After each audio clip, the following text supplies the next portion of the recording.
The idea is that the mind is a highly evolved, very complicated mechanism with, and it very rarely has just one way of doing things. And that's where it seemed to me psychological science got stuck.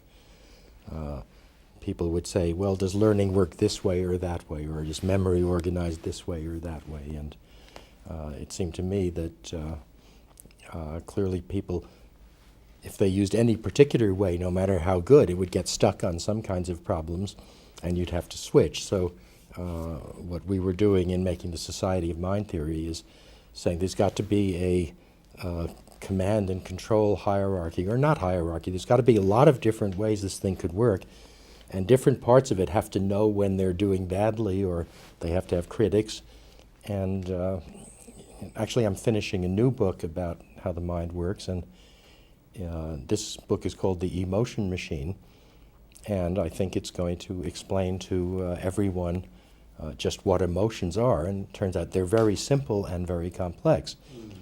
An emotional state is just a particular way of thinking. If you're angry, you think in a certain way. It's not that there's thinking and emotions which flavor it. It's that there are different kinds of thinking.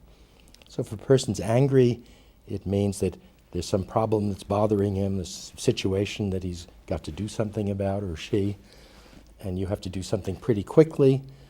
You're going to turn off all your wonderful resources for figuring out what's best in the far future. Maybe you'll turn off most of your mechanisms for doing comfortable, smooth, graceful social relationships.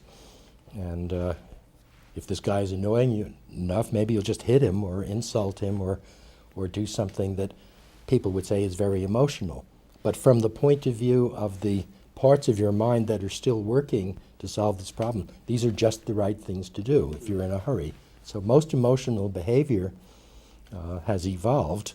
These different subsets of how your mind will work, have evolved to be quite good at handling particular situations.